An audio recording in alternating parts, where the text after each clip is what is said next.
Good morning and welcome back to White Mountains Today here on White Mountain TV 16. Joining us right here is Doug Garland from Bear Notch Ski Touring. Doug, how are you? I'm doing fine. How are you doing, Rob? I'm doing very well.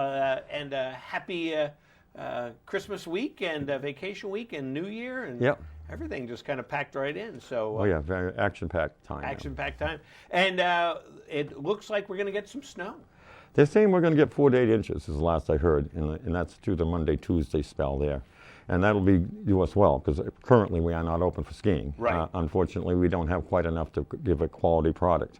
So until we can have quality skiing, we just won't be open. Right. We are open on weekends, just from 10 to 4 to sell season passes and equipment. And that's been working out well, you know, and I have certain ski teams that need to be set up for equipment. So we're open up so they can come up and get their equipment. Well, that's good. So that works out. And I think the key is what you just said, is that unless you're going to have quality skiing, you're not going to be open, because you're known for the quality skiing. Oh yeah, and we don't want to lose that reputation, that's for sure. You know, and it is a little sad. We were close to opening. We had 5 or 6 inches, so then we get that rainy event, and that just kind of wiped us out. Up in Bear Notch Road, we would have had skiing, but as luck has it, they had a project going on up there, so they plowed it up until the last storm and sanded it. So that's the area we would have had skiing this week. We always have early skiing up in that Bear Notch area. Right. But that happening, along with Mother Nature not working with us much, we're kind of just waiting at this point. Right. It's a business where patience is a virtue. Absolutely. So we're all crossing our fingers for that. And you were saying that, but you've been doing some work, like in the summer and fall, gearing up, kind of smoothing out some spots? Yeah, you know, over the years you find out where your system has weak spots. And, you know, last winter, we did not get a chance to work on those weak spots because it snowed so quick. But last winter, those weak spots did not come into play that much because we had so much snow you could pretty much ignore them. Yeah. But in a normal winter of New Hampshire, you can have some upsy downsy winters. And over that period of time, we find out what little spots in the network are, you know, that we need to improve, because you've got great skiing on both sides of it. Right. But one little spot can ruin that whole trail. So the advantage that we've had this fall is we renewed several bridges.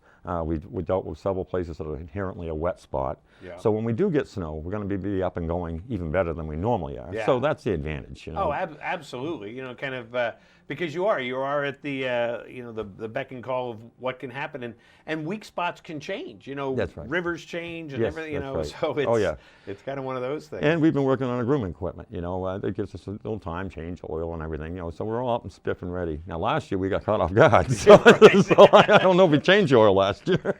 Yeah, so it is kind of one of those things. You take advantage of what you can, and you'll be ready. Oh yeah, we'll be ready for it. And you know, people are hungry for it. The phone's ringing off the hook. Yeah, I'm sure. You know, right now we had been sending people to Brenton Woods, which had some skiing, and I think they may still have some up there. People are hungry for skiing. If we haven't got it, we're certainly going to send them someplace. If we know of a place to get it, we're going to send them there. Right. Now, one of the things that Bear Notch is known for is, especially like on windy days or some kind of inclement weather days, you have some great shaded, I don't want to say shaded locations, that's not the right thing, but wind protection. Weather protected, wind protected. Yeah. The Haystack Range is just above us. When you come into Bartlett, you'll see it's like a backdrop. And the wind comes over the top of those, and it's like water or anything else. You get this eddy for a little ways, and it doesn't hit you there. But the snow will drop out and land in the areas, and that's our wind protected areas. Now, not all of our network is wind protected. Right. But on windy day, we do recommend these particular trails, and people are amazed. They go out there on a windy day. The fields where they go to, about 5 minutes, it's windy. They go out there and they ski in for 2 or 3 hours. They think the wind stopped. They come back to those fields and they find out it didn't. Yeah. You know? But they're amazed on the wind protection, and that is a real asset. Yeah, and I think that's kind of one of those fun things too. Like you say, you're in the wind, and then wow, you're not. Yeah. You know, it's a nice feature that you have that to offer, because not everybody can offer that. No, and it is. It's very well appreciated. And our trails, you know, we're a small family business, so we try to keep it down to, you know, we know what families like. They come up for vacations. You know, they want to have affordable fun.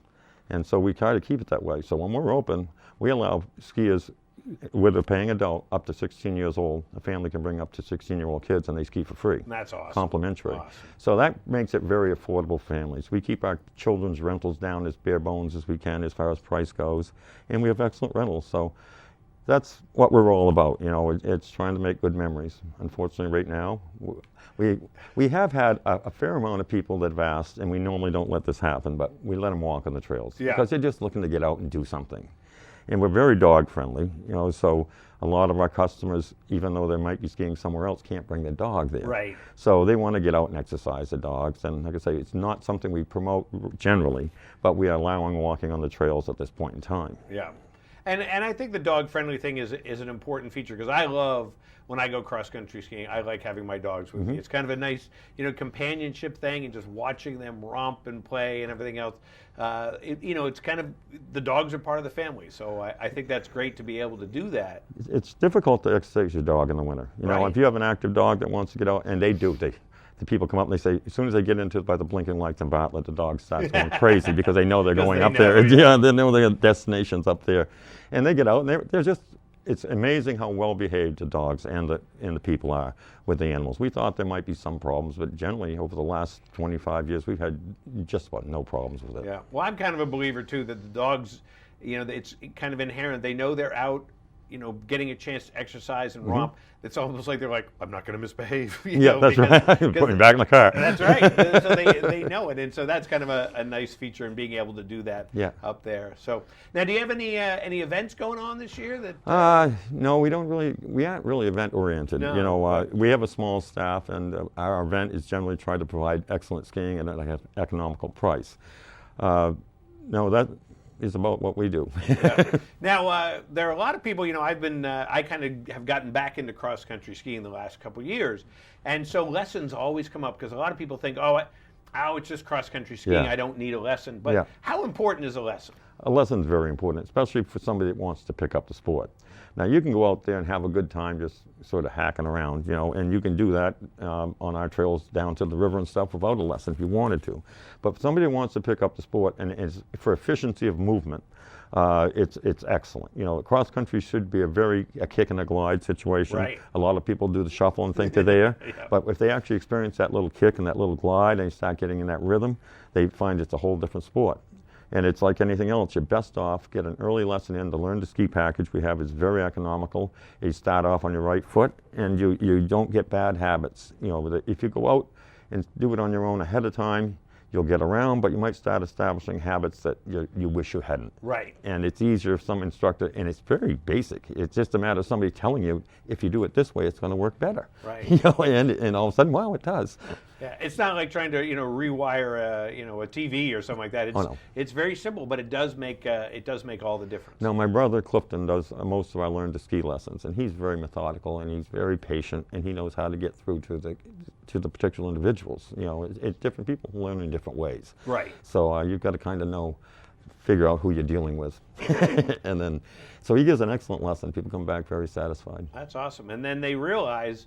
Because they don't get frustrated. That's right. It's one of those things that if you take the lesson, you might as well, you realize it's the efficiency of movement is just what you really gain, and that's just amazing. So you'll definitely have those available. Yes, we'll have lessons available.